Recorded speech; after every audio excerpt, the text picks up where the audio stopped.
Hi everyone, it's Nana Foxy Mama 365. We're back again with another episode of The Real Housewives of Potomac, Season 5, Episode 4. It is Celebrations and Strange Things, I think it is. Anyways, Giselle is having a dance class with her daughter. I love this, it's beautiful. And they're having mom and daughter thing, and Giselle is making an absolute fool of herself. Her daughter like, Mom, stop, Mom. And you know what? A lot of times, as we begin to get older, we now begin to see ourselves, in reverse roles. From I remember my mom doing something, I'm like, oh, I'm so embarrassed. My mom did, So it's kind of nice, to just kind of see this. So Giselle is trying to, do her thing, and her daughter's like, Mom, stop! You're embarrassing me, okay? Anyway, they get to talking, having a tete-a-tete, and Giselle is trying to find out why Grace is so upset, or if she is upset about her dad, and why she's really not excited. And she sees that pretty much Grace is being protective of her, and she says that for most of her life she's been Grace's protector. Now that Grace is getting older and has more understanding, she sees her daughter now being protective of her and doesn't want their father to hurt their mom, which is kind of understandable, but we'll see. It's kind of cute. Yeah. The Grand Dame is getting ready. I love Karen. I totally love Karen. However, her makeup during her confessional, she is, look, it's just, I love the haircut, the short haircut, but I didn't like her makeup. That makeup didn't work for me. Okay, Matt is back. Yeah, Matt is Karen's assistant. And for a while, the ladies were like, okay, he got introduced to us, I think about 3 seasons ago, when there was an issue with Karen's husband having the financial situation, and Matt suddenly got introduced to the ladies, and the ladies were like, ooh, from where? They've known Karen forever and they've never known Matt or seen him. But anyway, Matt is back. So she's trying to get into this house party. She's excited about it. It's going to be hopefully something that's going to bring herself and Ray closer together. She's making every effort to try and get them back together. We'll see. So she's hired some guy, like some hearty, come on, okay? So they're rehearsing that, and she's trying to film some kind of invitation for the other ladies. Robin gets to have a play date with Wendy and the kids, which is kind of cool. The kids are playing out, they're playing soccer. Coincidentally, both have kids that are named Carter, which is kind of cool. And they also, I think Robin said she also went to the same school with Wendy's husband, and so they kind of have a few things in common. So she's like, yeah, Wendy seems to be my girl, even though I just met her, but she seems to be really cool. So they get to do a tete-a-tete, and while the boys are playing and having some ice cream, and of course the drama of the sip and see comes up. So Wendy's giving her opinion that, oh, it was quite a lot, 3-4 people coming at one person, even though Robin is trying to tell her that actually, indeed, Candace was mean-spirited and the kind of things she said. So Wendy's kind of like, well, actually, okay, I can understand that. However, the ladies were like, rah, Moving on, they do get to talking about what Candace has told Wendy about the group. And of course, Wendy innocently says the comment. I think it was an innocent comment. I don't think she was kind of doing it mean-spiritedly. She just says, well, she says that Giselle is like a monster, the Giselle monster. So she's like, oh, okay. And without a doubt, that Robin is going to take that tea back to Giselle to start some drama. It is how it is. Anyways, we'll see. So Robin is getting that scoop from Wendy. Karen is still... And of course, Wendy also says she doesn't believe that Karen is having sex. And I'm like, why are you guys so concerned about what, anyway, she doesn't believe Karen is still doing the handstand thing and all of that. Girl, bye. Mind your business, okay? That is for the Grand Dame and Mr. Ray to deal with, okay? Ashley meets up with Candace, which is kind of nice. Dean ain't happy. You can see clearly Dean ain't happy to be here. He's literally crying. But they get to having a conversation after Ashley managed to push her way through the diner. They get to having a conversation Candice does apologize for the mean-spirited things. However, she has said, oh, she didn't know Ashley was in labor.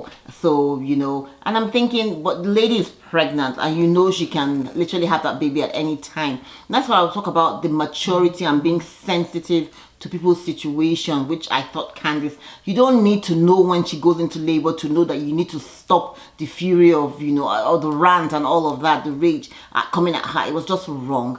Even the fact that she was pregnant and she was 8-9 months pregnant, that alone should have told you, you know what, I better just, you know, let this woman be, let her have the baby. After she's had the baby, then, you know, cool, young, you know, equal standing, the footing, and you guys can go at it back, you know. But she just making the excuse that she didn't know, she wasn't follow her on Insta.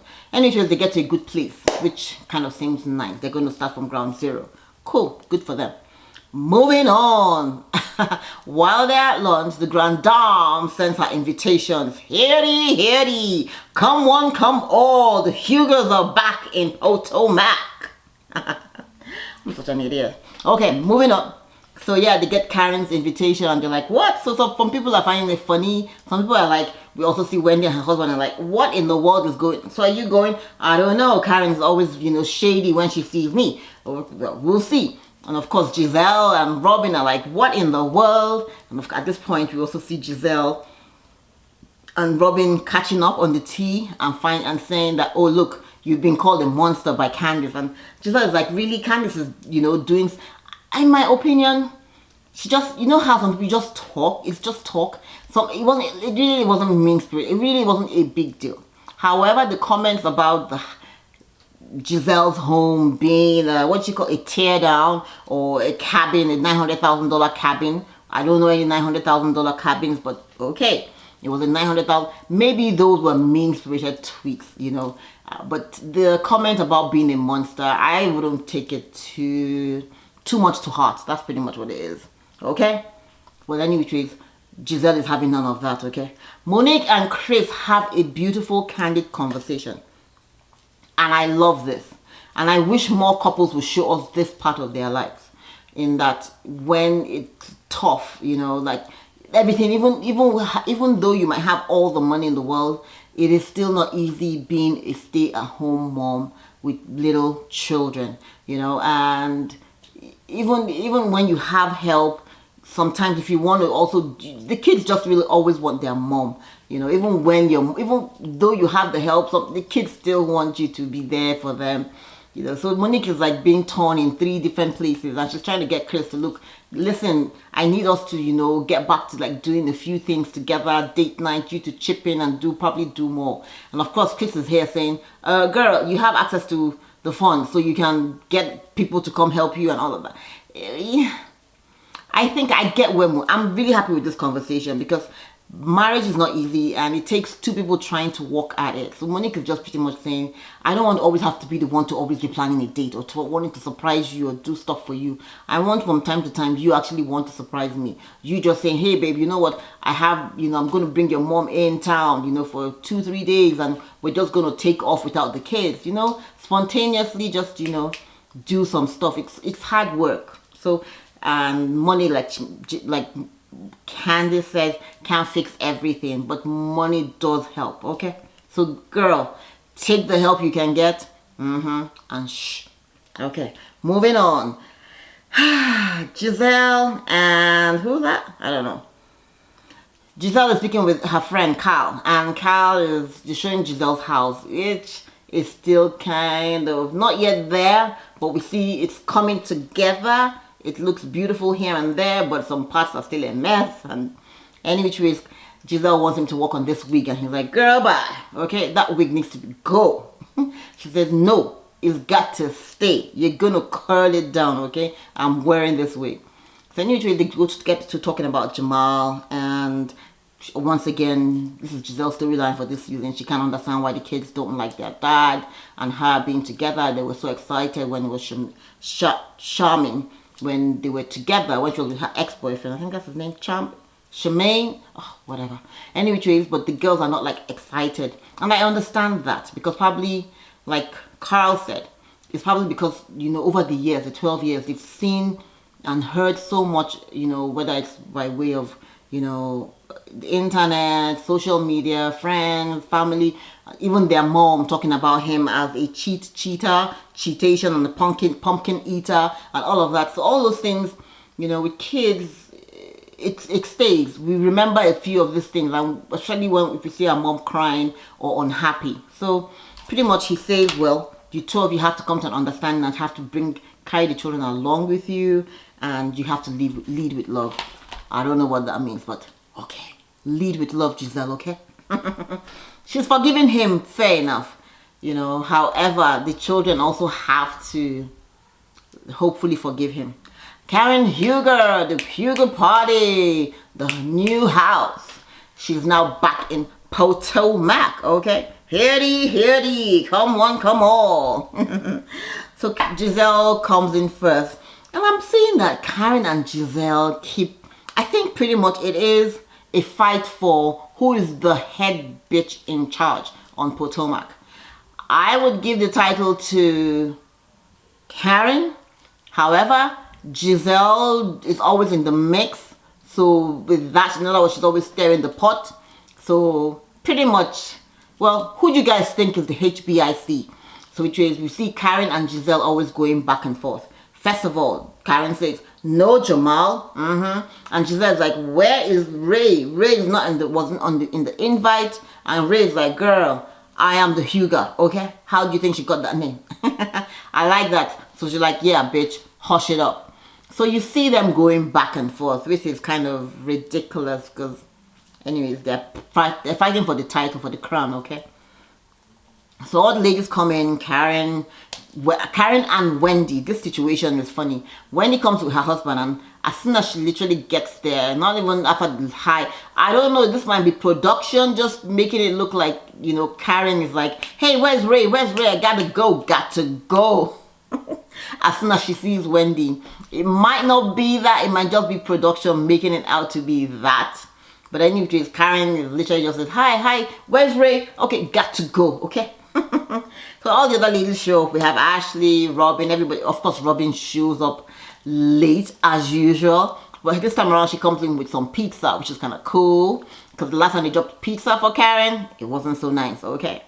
But she comes in with the pizza, so the ladies get to sitting at the outside. The party is kind of cute. They have a few people in the... Anyway, they have some entertainment in the far side of the house. Some ladies are swinging and all of that. So the ladies get to talking, and Candice wants to have a conversation with Giselle. Giselle says, okay, girl, that's fine. Let's go have a tete-a-tete. And they get out together, and of course, Candice says she's apologizing for the mean tweets, calling her house a cabin, a $900,000 cabin, and calling it whatever it was. Then Giselle is like, no, girl, it ain't going to be it's not going to be as rosy as easy as that little apology. No. You also called me a monster when you were talking to Wendy. That was how you described me. And then I really do, on this I'm with Candice. I don't think the monster statement, it was meant to be a joke.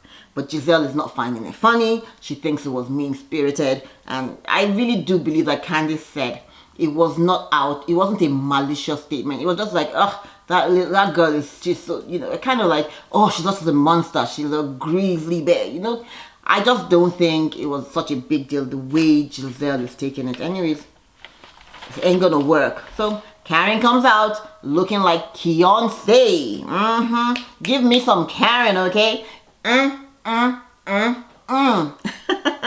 love it, but all the other ladies are like, yeah, Pepto-Bismol and Robin, hush. I would take Karen's wardrobe over Robin's wardrobe, okay? That is just me. I think Karen brings it from time to time. I've never seen Robin bring it, so hush it with it, okay? And then, of course, once again, Giselle comes up with, where's Ray? Ray's gone to bed, okay? You guys have to understand that there is a 17-year gap. That's literally like a whole child growing, a whole grown child, okay? That there's a 17-year gap between Ray and Karen. So literally, if Karen's about 55, Ray will probably be about 70 something thereabouts. So literally, you know, they've grown together, the kids are out. Karen is ready to live her life, you know, the last good years and enjoy those years. And why not, if not?